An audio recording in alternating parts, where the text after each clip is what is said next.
Hello friends, welcome to my channel. எல்லாரும் எப்படி இருக்கிறீங்க? நாங்கள்லாம் நல்லா இருக்கிறோம். இன்னைக்கு தேர்ஸ்டே லன்ச் டைம்லேருந்து தான் vlog ஸ்டார்ட் பண்ணலாம்னு நினச்சேன். காலையில் வந்து ஆஸ் யூஷுவல் பசங்க வந்து பிரேக்ஃபாஸ்ட்டு லஞ்ச் எல்லாம் பேக் பண்ணி கொடுத்து அனுப்பிச்சாச்சு. மாவு வந்து காலி ஆயிடுச்சு, அதனால் அரைக்கிற ஒர்க் இருந்தது. மாவு அரைச்சி முடிச்சதுக்கு அப்புறமா தான் vlog ஸ்டார்ட் பண்ணுவோம்னு நினச்சேன். பட் மாவு அரைக்கிற ஒர்க் லேட்டாக ஸ்டார்ட் பண்ணனால அது கொஞ்சம் அப்படியே போய்க்கிட்டே இருக்குது. ஸோ இன்னமும் லேட் பண்ணால் லன்ச் டைமுக்கு ரொம்ப லேட் ஆகிடும். ஆல்ரெடி 12:30க்கு மேலே ஆயிடுச்சு. அதனால் lunch work side by side வந்து ஸ்டார்ட் பண்ண ஆரம்பிச்சிட்டேன். லஞ்சுக்கு ஜீரக சம்பா அரிசியில் தேங்காய் பால் சாதம் செய்ய போகிறேன். அதனால் ஃபஸ்ட்டு அரிசி வந்து ஊற வச்சிடலாம். ஏன்னா அது ஒரு 1/2 மணி நேரம் ஆகும் ஊறுறதுக்கு. அதனால் அந்த ஒர்க்கை ஃபஸ்ட்டு முடிச்சிடுறேன். மாவுக்கு வந்து அரைக்கும்போது உளுந்து முதலே அரைச்சதை அள்ளி எடுத்து வச்சுட்டேன். 2வது இப்போ அரிசிக்கு ஓட விட்ருக்கேன். அரிசி நல்லா அரைஞ்சதும் தனியாக நம்ம திரும்ப அரிசியை அள்ளி 2வது நம்ம கையில் மிக்ஸ் பண்ணுறதுக்கு பதிலாக ஏற்கனவே உளுந்து அரைச்சது இருக்கு இல்லையா, அதையும் இந்த அரிசியோடையே சேர்த்து நான் கலந்துப்பேன்.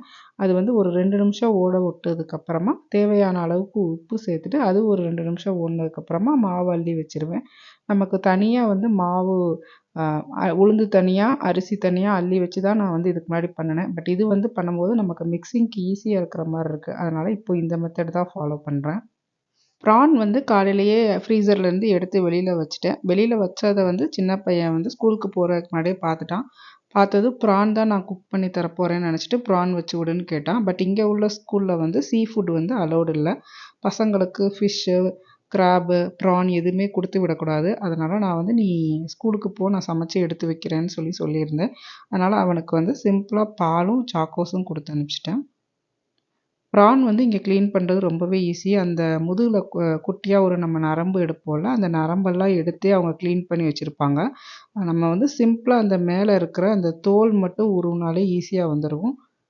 அதுமாதிரி அந்த தோல்லையும் பாதி தூரம் அந்த நரம்பு இருக்கிற ஏரியாவை கட் பண்ணி வச்சுருந்ததுனால சும்மா கவர் பண்ணுறதுக்காக மட்டும்தான் அந்த தோல் வந்து இருக்கும். அந்த மேலே உள்ள தோலை டக்குன்னு எடுத்துடலாம். அந்த டெயில் பக்கத்தில் உள்ள தோல் தான் கொஞ்சம் நம்ம ப்ரெஸ் பண்ணி இழுக்கிற மாதிரி இருக்கும். மார்னிங்கே ஃப்ரீசர்லேருந்து எடுத்து வெளியில் வச்சுட்டேன். இருந்தாலுமே வந்து அந்த மேலே உள்ள ப்ரான்லாம் ஓரளவு நல்லா அன்ஃப்ரீஸ் ஆகியிருந்தது. உள்ளே உள்ளதெல்லாம் இன்னமுமே கொஞ்சம் ஜில்லுன்னு இருந்த மாதிரி இருந்தது. கையெல்லாம் நமக்கும் வந்து ஒரு மாதிரி ஃப்ரீஸ் ஆன மாதிரி ஒரு ஃபீலிங் இருந்தது. ப்ரான் ஃபுல்லாக க்ளீன் பண்ணி எடுத்ததுக்கப்புறமா அந்த ட்ரேலேயே வச்சு மேலே ஒரு கவர் போட்டு நல்லா டைட்டாக கட்டிடுவேன். ஏன்னா அந்த ப்ரான் ஸ்மெல் வந்து வீட்டில் ரொம்ப அடிக்கிற மாதிரி இருக்கும். கீழே வந்து இந்த வேஸ்ட்டு போடுறதுக்கு தனியாக அந்த பேஸ்கட் மாதிரி வச்சுருப்பாங்க. அதில் வந்து பசங்களை ஸ்கூலுக்கு கூப்பிடும்போது ஹஸ்பண்ட் போட்டுறேன்னு சொன்னாங்க. அதனால் இதை மட்டும் நான் தனியாக எடுத்து வச்சுட்டேன். நம்ம வீட்டுக்குள்ளே உள்ள அந்த குப்பை தொட்டிலேயே போட்டோன்னா ஸ்மெல் வீட்டுக்குள்ளே ரொம்ப அதிகமாக வரும். அதனால் சீ ஃபுட்க்குரிய ஐட்டம் எல்லாம் வந்து க்ளீன் பண்ணாலே உடனே வந்து கீழே கொண்டு போய் எடுத்து போடுறதுக்காக இந்த மாதிரி ஒரு தனி கவரில் போட்டு கெட்டி வச்சுருவேன். அவங்க வந்து கீழே போகிறப்போ போட்டுருவாங்க. அப்படி இல்லாட்டி பசங்க வந்தாங்கன்னா, பெரிய பையன் வந்தான்னா அவன் வந்து போட்டுருவான். ப்ரானை வந்து ஒரு 4, 5 டைம் தண்ணியில் வந்து இந்த மாதிரி காட்டி மாறி மாறி வச்சு க்ளீன் பண்ணி எடுத்து வச்சுருக்கிறேன். எடுத்ததுக்கப்புறமா 2 டைப்பாக பிரிச்சுட்டேன். ப்ரானும் வந்து இன்றைக்கி நிறையா இருந்த மாதிரி இருந்தது. அதனால் 2ஆக பிரிச்சுட்டேன். பாதி வந்து தொக்கு வச்சுட்டு இன்னொரு பாதி வந்து ஃப்ரை பண்ணிக்கலாங்கிறதுக்காக. ஃப்ரை பண்ண இருக்கிற ப்ரானில் வந்து மேரினேஷனுக்காக உப்பு, மஞ்சள்தூள், வீட்டு குழம்பு மிளகாய்த்தூள், கொஞ்சமாக நல்லா கலராக இருக்கணுங்கிறதுக்காக காஷ்மீரி சில்லி பவுடர், அப்புறம் பெப்பர், 1/2 லெமன் புழிஞ்சு விட்ருக்கேன். இஞ்சி பூண்டு பேஸ்ட் வந்து ஒரு 1/2 ஸ்பூன் போல் சேர்த்துருக்கேன். முதல்ல மறந்துட்டேன். அதனால் 2வது சேர்த்து ஒரு 1/2 அன் ஹவர் மேரினேட் பண்ணதுக்கப்புறம் எண்ணெயில் பொரித்து எடுத்தால் நம்ம ப்ரான் ஃப்ரை வந்து ரெடி. தொக்கு மட்டும் ஏதாவது ஒரு டிஃப்ரெண்ட் ஸ்டைலில் பண்ணுவோன்னு நினச்சி தான் செக் பண்ணி பார்த்தேன் யூடியூப்பில். பட் ஆல்ரெடி டைம் லேட் ஆகிடுச்சு. இதுக்கு மேலே நம்ம ஏதாவது ட்ரை பண்ணி அது ஏதாவது சொதப்பல் ஆயிடுச்சுன்னா நல்லா இருக்காதுங்கிறதுக்காக ஆஸ் யூஷுவல் நான் எப்படி தொக்கு பண்ணுவேனோ அதே மாதிரியே பண்ணிட்டேன். நான் பண்ணுற தொக்குக்கு வந்து அந்த வெங்காயம் வந்து நல்லா பொடியாக கட் பண்ணி எடுத்துக்கணும். அதுக்காக நான் வந்து இன்றைக்கி இந்த டப்பர் வேரில் சாப்பர் இருக்குல்ல, அந்த சாப்பர் யூஸ் பண்ணி தான் இன்றைக்கி வந்து வெங்காயம், தக்காளி 2மே கட் பண்ணேன். தொக்கு பண்ணுறதுக்கு எண்ணெய் ஊற்றிட்டு நம்ம வெங்காயம் வந்து நல்லா நான் ஒரு 3 வெங்காயம் போல் பொடியாக நறுக்கி சேர்த்துருக்கேன். ஏன்னா அப்போ தான் நைட்டுக்கு வந்து ஒரு கிரேவி மாதிரி சப்பாத்திக்கு எதுக்கும் தொட்டுக்கலாங்கிறதுக்காக வெங்காயம் கொஞ்சம் நிறையா போட்டு பண்ணியிருக்கேன். வெங்காயம் நல்லா வதங்கினதுக்கப்புறமா ஒரு தக்காளி, கொஞ்சம் பெரிய சைஸ் தக்காளி எடுத்திருக்கேன். அது வந்து நல்லா அந்த சாப்பரில் போட்டு மேஷ் பண்ணிட்டேன். வேணும்னா நம்ம வந்து மிக்ஸி ஜாரில் அரைச்சி நல்லா ஒரு பேஸ்ட் மாதிரி கூட போட்டுடலாம். பட் சாப்பர்லேயே நல்லா எனக்கு மேஷ் பண்ணி வந்திருந்தது. அதையும் வந்து வெங்காயம் வதங்கினதுக்கப்புறமா தக்காளியை சேர்த்துக்கணும். கூடவே ஒரு ஸ்பூன் போல் இஞ்சி பூண்டு பேஸ்ட்டு. இதை 3யும் நல்லா மிக்ஸ் பண்ணி நல்லா தொக்கு மாதிரி அப்படியே சுருங்கி வரும். சுருங்கி வந்ததுக்கப்புறமா எப்பவும் போல் மஞ்சத்தூள், உப்பு, குழம்பு மிளகாய்த்தூள், இது கூடவே வந்து ஒரு டீஸ்பூன் போல் கரம் மசாலா சேர்த்தேன். அப்புறம் ஒரு 1/2 டம்ளர் தண்ணி சேர்த்துட்டு அப்படியே மூடி வச்சோன்னா நல்லா அது ஒரு கிரேவி கன்சிஸ்டன்சியில் வரும். ஒரு 5 மினிட்ஸ் கழித்து நம்ம இறால் வந்து இதில் ஆட் பண்ணிவிட்டு ஒரு 15 மினிட்ஸ் வந்து அப்படியே நம்ம சிம்மில் வச்சு வேக விட்டுறணும். அப்பப்போ கலந்து கலந்து விட்டோம்னா ஒரு சிம்பிளான இறால் தொக்கு வந்து ரெடி ஆகிடும். இதை நைட்டு வந்து சப்பாத்தி இல்லை இட்லிக்கு தொட்டு சாப்பிட்டுக்கலாம்.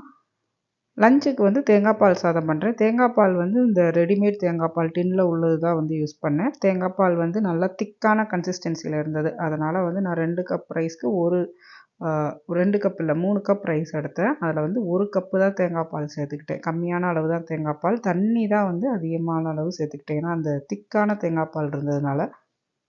குக்கர்லேயே வந்து சைட் பை சைட் தேங்காய் பால் சாதத்துக்கு ரெடி பண்ணிட்டேன். பின்னாடி வந்து இறால் தொக்கு வந்து ரெடி ஆயிடுச்சு.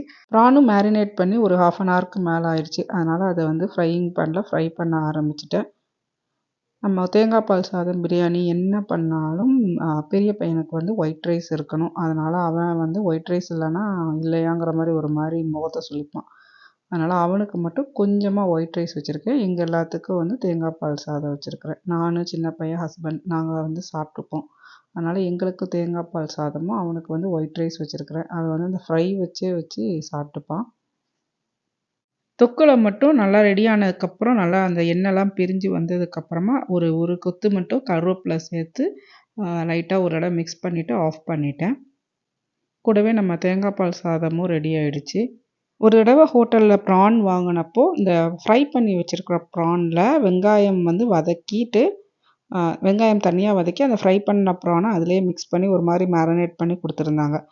இன்றைக்கி வந்து ப்ரானோட குவான்டிட்டி நிறையா இருக்குது. நம்ம வந்து கொஞ்சமாக ப்ரான் குவான்டிட்டி இருந்தால் தான் டிஃப்ரெண்ட்டாக ட்ரை பண்ண முடியாது. நம்ம நிறையா இருக்கும்போது கண்டிப்பாக ட்ரை பண்ணியே ஆகணும்னு சொல்லிட்டு நான் மட்டும் வந்து கொஞ்சமாக ஒரு 4-5 ப்ரானை எடுத்து வச்சுட்டு அந்த ஃப்ரை பண்ண ப்ரானை தனியாக எடுத்தது போக அந்த மீதி இருந்த எண்ணெயில் ஒரு அரை வெங்காயம் மட்டும் நல்லா பொடியாக நறுக்கி கட் பண்ணி போட்டிருக்கேன். கட் பண்ணி போட்டு இதில் நல்லா வதக்கிட்டு அந்த ஃப்ரை பண்ண ப்ரானை திரும்ப அதிலே போட்டுட்டு லாஸ்ட்டாக வந்து கொஞ்சம் கருவேப்பிலை சேர்த்து இறக்கி வச்சுட்டேன். இது வந்து நம்ம ரைஸில் வச்சு சாப்பிட்றதுக்கு செம்மையாக இருந்தது. அதுவும் அந்த தேங்காய் பால் சாதத்தோடு இந்த மாதிரி வெறும் ஃப்ரை பண்ண ப்ரான் இல்லாமல் நம்ம வெங்காயமும் ஃப்ரை பண்ணி அந்த ப்ரானோட மிக்ஸ் பண்ணும்போது அதோட டேஸ்ட்டு சூப்பராக வந்திருந்தது. லாண்ட்ரி ஒர்க் வந்து கொஞ்சம் இருந்தது. எப்போவும் லாண்ட்ரி ஒர்க் வந்து கீழே உள்ள செப்பரேட் ரூமில் தான் போய் போடணும். அதனால் ஹஸ்பண்ட் தான் போடுவாங்க. இன்றைக்கி வந்து கொஞ்சம் பெட்ஷீட்ஸு, மேட்ரஸ் ப்ரொடெக்டர் இதெல்லாம் வந்து போட வேண்டியிருந்தது. வாஷர் மட்டும்தான் போட்டுட்டு வீட்டில் காய போடுவோம். பட் கிளைமேட் வந்து கொஞ்சம் கோல்டாக ஆரம்பிச்சிருச்சு. இப்போது மாறிடுச்சு. அதனால் இன்றைக்கி ட்ரையரும் சேர்த்து போட்டுட்டு வந்துட்டாங்க. நான் சாப்பிட்டு முடிக்கிறக்குள்ளவே பசங்க ஒவ்வொருத்தராக வந்தாங்க. அவங்களுக்கும் சாப்பாடு வச்சு சாப்பிட்டதுக்கப்புறமா இன்றைக்கி நல்லா சாப்பிட்டதுனால நல்லா தூங்கிட்டோம். 2 பேருமே வந்து எப்போவும் ஸ்கூல் முடிஞ்சிட்டு வந்து தூங்க மாட்டாங்க. பட் இன்றைக்கி வந்து மறுநாள் ஃப்ரைடேவும் வந்து லீவு. அதனால் இன்றைக்கி நல்லா பசங்க சரி தூங்கினா தூங்கட்டும்னு விட்டுட்டோம். மற்றபடி ஸ்கூல் இருந்தால் தூங்க விட மாட்டேன். நாளைக்கு வந்து ஸ்கூல் இல்லை அப்படிங்கிறனால தூங்கினதுனால நானும் சரின்னு விட்டுட்டேன். ஈவினிங் ஆனாலே சின்ன பையன் வந்து ரொட்டீனாக அவங்க அப்பா கிட்டக்க அன்றைக்கி இங்கே ஸ்கூலில் என்னென்ன ஆக்டிவிட்டீஸ்லாம் பண்ணியிருக்கோம், அப்புறம் டைரி எல்லாத்தையுமே எடுத்து காட்ட ஆரம்பிச்சிடுவான். கிச்சனில் உள்ள ஷெல்ஃப்ஸ் பத்தலைன்னு எக்ஸ்ட்ரா ஒரு ஷெல்விங் யூனிட் வந்து வாங்கியிருக்கிறோம். ஒரு 4 ஷெல்ஃப்ஸ் இருக்கிற மாதிரி வாங்கினோம். இது வந்து ரொம்ப நாளாக வந்து யோசிச்சுக்கிட்டே இருந்தோம் வாங்கவா வேண்டாமான்னு. பட்டு கொஞ்சம் கூட பத்தலை. நம்ம மசாலா இந்த இது ஐட்டம்லாம் வைக்கும்போது நம்ம கிளாஸ்வேர்ஸும் யூஸ் பண்ணுறதுனால ஒன்று எடுத்தால் இன்னொன்று வந்து கீழே விழுற மாதிரி இருக்குது. எப்போ விழுமோன்னு நம்ம பயந்து யூஸ் பண்ணுற மாதிரி இருக்குது. அதனால் எக்ஸ்ட்ரா வந்து ஷெல்ஃப் வந்து வாங்கிடுவோம். அதுவும் கிச்சன்லேயே அடக்கமாக நம்ம பத்துற மாதிரி சின்னதாகவும் வேணும், அகலம் கம்மியாகவே பார்த்துக்கிட்டு இருந்தோம். அப்புறம் ஒரு 2 வீக்ஸ் பிஃபோர் வந்து இந்த ஷெல்ஃப் வந்து வாங்கிட்டு வந்திருந்தோம். ஷார்ட்ஸில் கூட ஒரு 2 வீக்ஸ் பிஃபோர் வந்து நான் அதை ஷேர் பண்ணியிருந்தேன். இது வந்து ஃபஸ்ட்டு ஷெல்ஃபில் ஃபுல்லாகவே கிளாஸ்வேர் கண்டெய்னர்ஸ் வச்சுருக்கேன். கூடவே 2 கார்னர்லேயும் ஒரு ஃப்ளவர் வேஸ் வந்து வச்சுருக்கேன். இது வந்து ஒரு சின்ன டேபிள், சைட் டேபிளில் தான் இந்த ஃப்ளவர் வேஸ் வந்து வச்சுருந்தேன். வீட்டில் நிறையா குட்டி குட்டி சைட் டேபிள்ஸாக இருக்குன்னு சொல்லிட்டு நமக்கு தேவையில்லாத சைட் டேபிள் சேல் பண்ணிட்டேன். அதனால் இந்த 2 வேஸையும் ஃபஸ்ட்டு ஷெல்ஃபில் வச்சு அரேஞ்ச் பண்ணப்போ அது வந்து கரெக்டாக அழகாக இருக்கிற மாதிரி இருந்தது. செட் ஆன மாதிரி இருந்தது. அதனால் அதில் வச்சுட்டேன். கூடவே வந்து எல்லா மசாலா ஐட்டம்ஸ் எல்லாமே வந்து ஃபுல்லாக கிளாஸ்வேருங்கிறனால ஃபஸ்ட்டு ஷெல்ஃபில் வச்சுட்டேன். செகண்ட் ஷெல்ஃபில் வந்து பிரேக்ஃபாஸ்ட் ஐட்டம்ஸ் எல்லாம் வச்சுருக்கேன். கூடவே வந்து கொஞ்சம் ஸ்நாக்ஸு, இந்த ரவை, சேமியா, பானிபூரி, பேன்கேக் மாவு, அப்புறம் புட்டு மாவு, இந்த மாதிரி ஐட்டம்லாம் வச்சுருக்கிறேன். தேர்டு ஷெல்ஃபில் வந்து காஃபி, டீ தூள், அப்புறம் வந்து இது நம்ம உளுந்த பருப்பு, துவரம் பருப்பு டப்பா வச்சுருக்கிறேன். அது கூடவே வந்து இந்த சுக்கு காப்பிலாம் போட்டால் பனங்கற்கண்டு சேர்ப்போம்ல, அதெல்லாம் வந்து இங்கே வச்சுருக்கிறேன். அப்புறம் க்ரீன் டீ வந்து அப்பப்போ ஹஸ்பண்ட் வந்து க்ரீன் டீ குடுப்பாங்க. அதனால அவங்களோட ஐட்டம்ஸும் அவங்க இங்கே வச்சுருக்குறாங்க. கீழே அடுத்த ஷெல்ஃபில் ஃபுல்லாகவே வந்து பயறு வகைகளாக வச்சுருக்கிறேன். அது போக நம்ம ரேராக யூஸ் பண்ணுற பருப்பு வகைகள் இருக்கும்ல, உளுந்தம் பருப்பு, துவரம் பருப்பு அடிக்கடி யூஸ் பண்ணுறனால அதை வந்து மேலே வச்சுட்டேன். கீழே வந்து அது செட்டாக அந்த 6 பாக்ஸ் கரெக்டாக இருந்த மாதிரி இருந்தது. அதனால் எல்லா பயறு வகைகளெல்லாம் வந்து இங்கே வச்சுட்டேன். இது வந்து அப்பப்போ அந்த வீக்லி ஒன்ஸ் தான் ஒவ்வொரு பயிறு யூஸ் பண்ணுவோங்கிறனால அது ஃபுல்லாக இங்கே வச்சுட்டேன். கீழே லாஸ்ட்டு ஷெல்ஃபில் வந்து எண்ணெயும், அப்புறம் நம்ம இந்த மிக்ஸி வந்து புதுசாக ஒரு பிளெண்டர் வாங்கினேன். அதுவும் வந்து ஷார்ட்ஸில் ஷேர் பண்ணியிருந்தேன். அந்த பிளெண்டருக்குரிய ஜார்ஸ் வந்து நிறையா இருந்தது. மெயின் ஜார் 2ம் 4 வந்து ஸ்டோரேஜ் ஜார் மாதிரி கொடுத்துருந்தாங்க. அதில் எல்லாமே அங்கே வைக்க வேணான்ட்டு அந்த மெயின் ஜார் 2 கூடவே அந்த ஒரு ஸ்டோரேஜ் ஜாரையும் லாஸ்ட்டு ஷெல்ஃபில் வச்சுருக்கிறேன். அப்புறம் வந்து காஃபி பவுடர் வந்து நம்ம ரெடிமேட் காஃபி பவுடர் ஒன்று யூஸ் பண்ணுவேன், அதையும் வச்சுருக்கிறேன். அப்புறம் இதோட சைட்லேயே வந்து நம்ம கிச்சனுக்கு யூஸ் பண்ணுற அந்த ஏப்ரான் வந்து இங்கே தொங்க விட்டுருக்கேன். அதுக்கு முன்னாடி வந்து ஒரு ஹேங்கர் மாதிரி ஒரு கிளிப்பு குட்டி வால் ஸ்டிக்கர் அடித்து அதில் தான் வந்து அதில் விட்டுருந்தேன். பட் இப்போ வந்து அதில் சைட்லேயே வந்து மறைஞ்ச மாதிரி இருக்குன்னு சொல்லிட்டு இங்கே வச்சுட்டேன்.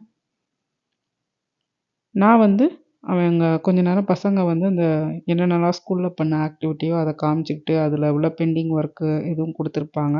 அப்படி இல்லாட்டி ஏதாவது எடுத்து படிச்சுக்கிட்டு இருப்பாங்க புக்ஸ் எல்லாம். அந்த ஒர்க் பண்ணிக்கிட்டு இருந்தாங்க. ஹஸ்பண்ட் வந்து அவங்கள மேனேஜ் பண்ணிப்பாங்க. அதனால் நான் வந்து கொஞ்சம் க்ளீனிங் ஒர்க்கெல்லாம் இருந்தது. லஞ்சு சாப்பிட்ட உடனே தூங்கிட்டோம். அதனால் க்ளீனிங்கும் பண்ணவே இல்லை. ஈவினிங் டீ வந்து பெரிய பையன் போட்டு கொடுத்துட்டான். அந்த டீ போட்ட பாத்திரம் எல்லாமே இருந்தது. அதை ஃபஸ்ட்டு க்ளீன் பண்ணி கழுவி வச்சிடலான்னு சொல்லிட்டு, ஏன்னா ப்ரானுங்கிறனால ஸ்மெல் ரொம்ப அடிக்கும். அதனால் அதை ஃபஸ்ட்டு க்ளீன் பண்ணி கழுவிட்டேன். கையோட வந்து ஸ்டவ்வும் வந்து க்ளீன் பண்ணிட்டேன். ஃப்ரை பண்ணும்போது நிறைய தெறிச்சிருக்கும். அந்த ப்ரான் வந்து ஃப்ரை பண்ணும்போது அந்த எண்ணெய்லாம் அப்படியே சுற்றி தெறிக்கும். நான் பொதுவாகவே நான்வெஜ் சமைச்சாலும் நான் வந்து அந்த ஃப்ரை பண்ணாலே வந்து கூடவே அந்த ஸ்டவ்வையும் க்ளீன் பண்ணிவிடுவேன். அதனால் அதை க்ளீன் பண்ணிவிட்டு நைட்டுக்கு சப்பாத்தி மாவு தான் வந்து ரெடி பண்ணேன். சப்பாத்தி மாவு ரெடி பண்ணுறதுக்கு ஃபஸ்ட்டு நான் வந்து தண்ணி எடுத்துப்பேன். தண்ணியில் வந்து உப்பு போட்டு கரைச்சிட்டு, மாவு வந்து அப்ராக்சிமேட்டாக நான் வந்து ரெகுலராக செஞ்சு பழக்கம். ஒரு 10 சப்பாத்தி அளவுக்கு தான் வந்து மாவு எடுப்பேன். ஒரு 3 கப்பு அந்த ஸ்டெயின்லெஸ் ஸ்டீல் கப்பில் வந்து ஒரு 3 கப்பு மாவு எடுப்பேன். எடுத்துகிட்டு நான் அந்த அளவு வந்து எனக்கு ரெகுலராக பண்ணதுனால அந்த தண்ணி அளவு எனக்கு தெரியும். அந்த தண்ணி அளவுக்கு 3 கப்பு மாவு சரியாக இருக்கும் அப்படிங்கிற அப்ராக்சிமேட்டாக எடுத்து வச்சுப்பேன். கூடவே வந்து எக்ஸ்ட்ரா ஒரு 1/2 கப்பு மாவு மட்டும் எடுத்துகிட்டு லைட்டாக ஒரு தடவை பெனஞ்சு நல்லா மிக்ஸ் பண்ணி விட்ருவேன். மிக்ஸ் பண்ணி விட்டுட்டு தேவைப்பட்டால் அந்த மாவை வந்து மேலே லைட்டாக அப்படியே டஸ்ட் பண்ணி ஒரு 5 நிமிஷம் நல்லா நீட் பண்ணிக்கிட்டே இருப்பேன். நீட் பண்ணிக்கிட்டு இருந்தால் நம்ம மாவு வந்து ரெடி ஆகிடும். மாவு வந்து மேலே வந்து ட்ரை ஆகாமல் இருக்கிறதுக்காக ஒரு ஸ்பூன் போல் எண்ணெய் சேர்த்து அது மேலே நல்லா மிக்ஸ் பண்ணி விட்டுட்டு, அப்புறம் ஒரு தட்டு போட்டு மூடி வச்சுருவேன். ஒரு 1/2 மணி நேரம் இல்லை ஒரு 3/4 மணி நேரம் கழித்து நம்ம இதில் சப்பாத்தி பண்ணும்போது நல்லா நமக்கு சாஃப்டாக வரும். ஊரில் இருக்கும்போது ஸ்கூலில் எந்த ஒரு ஃபெஸ்டிவல்னாலும் அதுக்கு வந்து ஏதாவது ஒரு ஆக்டிவிட்டி மாதிரி கொடுத்து பசங்களை வந்து கிண்டர் கார்டனில் வந்து பண்ண வைப்பாங்க. பட் இங்கே வந்ததுக்கப்புறம் நம்ம ஊரில் உள்ள செலிப்ரேட் பண்ணுற ஃபெஸ்டிவலுக்கெல்லாம் ஆக்டிவிட்டி இங்கே பண்ண மாட்டாங்க. ஏன்னா அது அவங்களுக்கு தெரியாதுங்கிறனால. பட் நம்ம அதை பண்ணலாம் அப்படிங்கிறதுக்காக விநாயகரை வந்து அவுட்லைன் ஹஸ்பண்டை எடுத்துகிட்டு வர சொல்லியிருந்தேன். சதுர்த்தி அன்னைக்கு எடுத்துகிட்டு வர சொல்லியிருந்தேன். பட் ஆனால் எனக்கு வந்து ஒரு 10 நாள் கழித்து தான் வந்து அதை எடுத்துகிட்டு வந்திருந்தாங்க. அந்த ஆக்டிவிட்டியை இன்றைக்கி பண்ணலான்னு சொல்லிட்டு பசங்கள்கிட்ட சொல்லியிருந்தேன். அதுக்காக எல்லா பயிர் வகைகளும் எடுத்திருக்கேன். ஒரு 5 வகையான பயிர் வகைகள் வந்து எடுத்து வச்சிருக்கிறேன். லைக் பண்ணு. லைக் பண்ணு. அம்மா காட்டு. காட்டுறா. அம்மா தான் காட்டுறா. பை. பண்ணா காட்டவா? ஆமா. லைக் பண்ணு. வீடியோ இருக்கா? லைக் பண்ணு. விநாயகர் அவுட்லைன் வந்து நார்மல் A4 ஷீட்டில் வந்து பிரிண்ட் அவுட் எடுத்துகிட்டு வந்திருந்தாங்க. அந்த பிரிண்ட் அவுட்டில் வந்து விநாயகரை வந்து இந்த நவதானிய விநாயகர்னு சொல்லுவாங்கள்ல, சும்மா நம்ம பயறு வகைகள், பருப்பு வகைகள் வச்சு டெக்கரேட் பண்ணுவாங்கள்ல, அது மாதிரி பண்ணலான்னு சொல்லிட்டு தான் ரெடி பண்ணேன். ஒரு ஹெல்மெட் போடுவாங்கல்ல தண்ணிக்குள்ளே போகிற முன்னாடி, அதான் ஒரு மாஸ்க் மாதிரி பண்ணி வச்சிருக்கான். சின்ன பையனுக்கு அவன் தான் ஃபஸ்ட்டு முடிக்கணும் அப்படிங்கிறதுல இருக்கிற க்ளூவெல்லாம் மொத்தமாக அதில் கொட்டிட்டு அவனுக்கு தெரிஞ்ச மாதிரி இருக்கிற பயறு வகைகளெல்லாம் மொத்தமாக கொட்டிட்டான். பெரியவன் வந்து நல்லா கொஞ்சம் பொறுமையாக பண்ணியிருந்தான். அவன் எக்ஸ்ட்ராவாக அரிசிலாம் நான் கொடுக்கல. அவனாகவே எடுத்துகிட்டு வந்து அரிசிலாம் வச்சு விநாயகரில் பண்ணியிருந்தான். இந்த கீழே உள்ள விநாயகர் வந்து இந்த கருப்பு கலரில் இருக்குல்ல, அது வந்து நான் வந்து எள்ளு கொஞ்சம் யூஸ் பண்ணி அந்த மாதிரி நான் பண்ணியிருந்தேன். இதுதான் நாங்கள் 3 பேரும் அந்த சும்மா நவதானிய பிள்ளையார் மாதிரி பண்ணுவோம்னு சொல்லிட்டு ஒரு சின்ன ஆக்டிவிட்டி தானே பசங்களுக்கு கொடுப்போம்னு சொல்லிட்டு இது மாதிரி ட்ரை பண்ணியிருந்தேன். ஆக்டிவிட்டிலாம் பண்ணி முடிச்சோடனே அந்த விநாயகர் எல்லாம் ஒரு இந்த டிவி ஸ்டாண்டுக்கு அடியில் வச்சுட்டு கொஞ்சம் நேரம் காயட்டும், அப்படியே செட் ஆகட்டும் அப்படின்னு விட்டுட்டோம். நான் வந்து சப்பாத்தி மாவு ஏற்கனவே ரெடி பண்ணி வச்சுருந்ததுனால சப்பாத்தி போடுறதுக்காக வந்துட்டேன். சப்பாத்தி மாவு வந்து லைட்டாக நமக்கு ஒட்டுற மாதிரி இருந்தால் இந்த மாதிரி மாவை லைட்டாக டஸ்ட் பண்ணிவிட்டு அப்படியே வந்து தேய்ச்சிருவேன். எண்ணெய் எதுவுமே வந்து நான் யூஸ் பண்ணலை. பிணையிறப்போ வந்து மாவு பிணையிறப்போ நான் யூஸ் பண்ணலை. மாவு மேலே வந்து காஞ்சிடக்கூடாதுன்னு மட்டும் ஒரு ஸ்பூன் எண்ணெய் யூஸ் பண்ணேன். அப்புறம் சப்பாத்தி போட்டு எடுக்கும்போது எண்ணெய் வந்து லைட்டாக ரப் பண்ண மாதிரி இந்த மாதிரி ஸ்பூனோட அடிப்பகுதி வச்சு லைட்டாக ரப் பண்ண மட்டும் செஞ்சுருக்கேன். ஏன்னா ஆல்ரெடி வந்து லஞ்சு வந்து ஹெவியாக தான் சாப்பிட்ருக்கோம். நைட்டு வந்து இந்த சப்பாத்திக்கு ப்ரான் தொக்கு ஏற்கனவே இருந்தது. அதனால் சைட் டிஷ் எதுவும் தேவை இருக்காது. ஸோ அதனால் எண்ணெய் கொஞ்சம் கம்மியாக சேர்த்து தான் பண்ணினேன். சப்பாத்திலாம் போட்டு முடிச்சுட்டு அதை ஹாட் பேக்கில் எடுத்து வச்சுட்டு நான் சப்பாத்தி போட்டுக்கிட்டு இருந்ததுனால உள்ளே வந்து பெட்ரூமில் மேட்ரஸ் ப்ரொடெக்டர் இதெல்லாம் வந்து லாண்ட்ரி ஒர்க் பண்ணி எடுத்து வச்சுருந்தோம்ல, அதை போடுறதெல்லாம் வந்து பசங்களும் ஹஸ்பண்டும் சேர்ந்து போட்டு முடிச்சிட்டாங்க.